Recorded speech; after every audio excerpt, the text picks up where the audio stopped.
Không vái tay à?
Và đến với thủy cung Lotte Hà Nội ngày hôm nay, hai nàng tiên cá xinh đẹp có mang đến một món quà được vua cha ban tặng.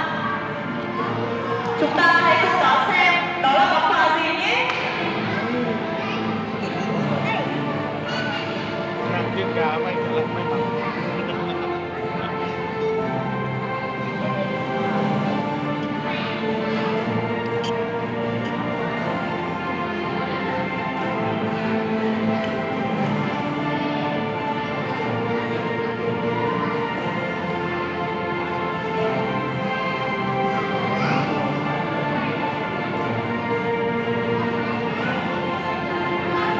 Quý vị ơi, quý vị có ngóng chờ món quà của Như tôi không ạ? Thật là tò mò đúng không ạ?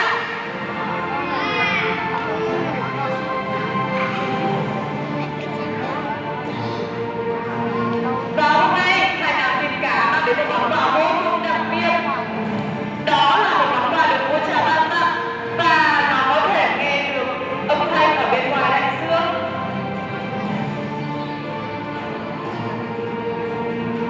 Today, our relation bring a special gift, which was given by her father. Ôi không, chuyện gì vừa xảy ra vậy nhỉ? Có vẻ như hai thằng tiên cá của chúng ta đánh rơi món quà mất rồi.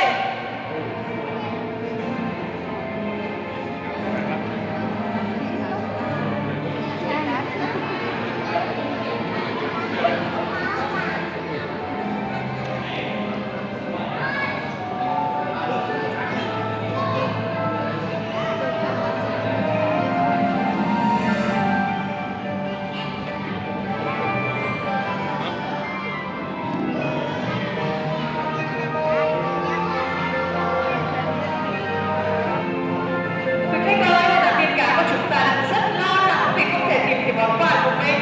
Mọi người có thể chỉ cho hai thằng tiên cá biết nó đang ở chỗ nào được không ạ?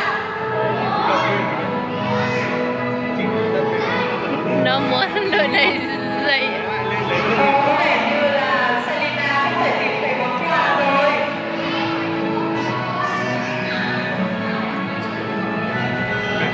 Và Selina đã nhờ tới sự trợ giúp của chị gái Shelly. Chúng ta hãy cùng xem chị đến tuổi có tìm được món quà không nhé.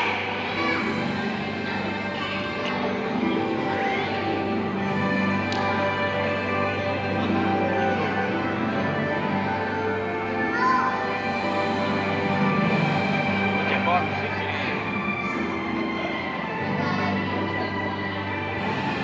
Ôi, có vẻ như không được rồi. Và có vẻ như hai chị em rất cần sự trợ giúp từ bên ngoài. Và ngày hôm nay tôi thấy ở đây có rất nhiều bạn nhỏ. Sau đây thì tôi xin được mời một bạn nhỏ tốt bụng lên trên sân khấu để tìm lại món quà cho nàng tiên cá. Và đặc biệt, bạn nhỏ sẽ có cơ hội được chụp ảnh riêng cùng với hai nàng tiên cá đấy ạ.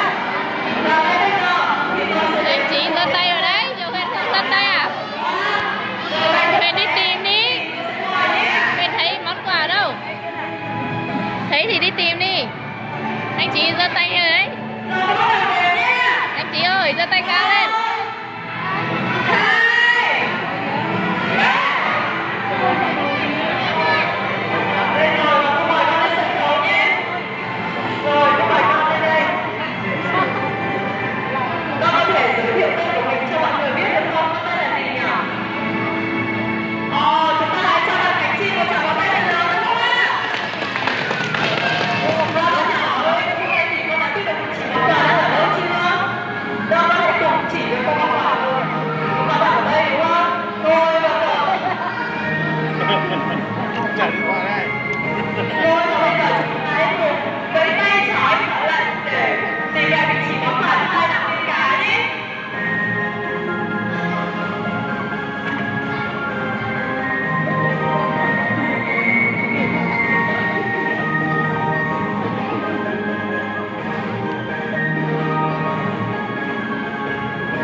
Người xem thấy chưa?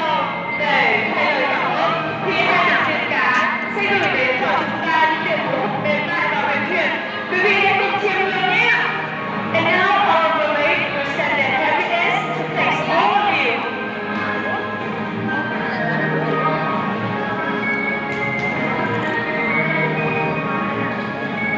Mình chạy qua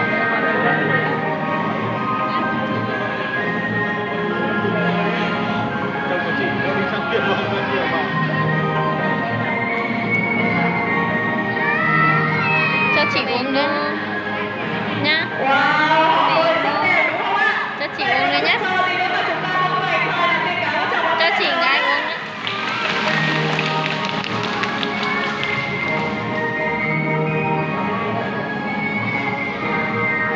Và để làm cho những kỷ niệm thủy梦thêm phần đáng nhớ trong dịp kỷ niệm sinh nhật 1 tuổi ở Tây Hồ, Hà Nội, chúng tôi muốn tặng quý vị một món quà đặc biệt, đó là cơ hội gặp gỡ và lưu lại những khoảnh khắc lung linh cùng các nàng tiên cá xinh đẹp của chúng tôi. Xin mời quý vị đến gần hơn để có những bức ảnh tuyệt vời nhé. And you has your beautiful memories as well as the Memorial Tower on his birthday. We would like to give you some minutes to take photos with our roommates. Please come closer to the main tent.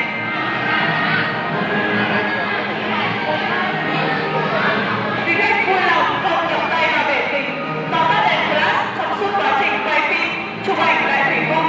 Xin cảm ơn.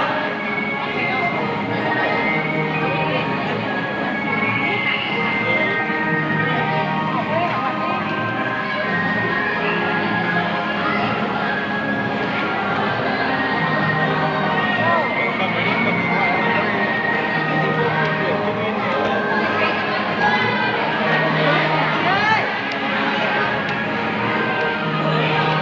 Quên ơi, đi vào đây nhá. Đi đây, quay lại nữa.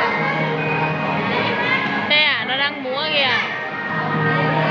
nhìn cái tóc mình đều để áp được.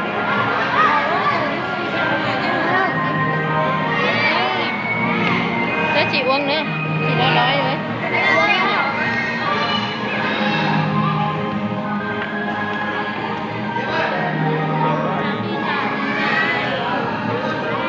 Giang ơi, chỗ bố về phòng bên một rồi. Người đẹp này à?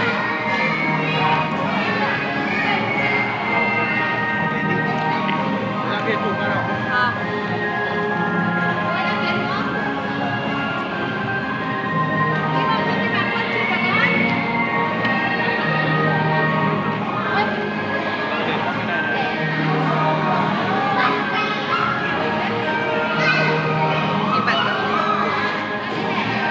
Quỳnh, cái vòi hả? Đó này, cho cái vòi vào nhân viên. Thì nhân viên được uống. Đừng nắp vào nhá. Cái này là hết rồi à? Cái này là hết 560 rồi.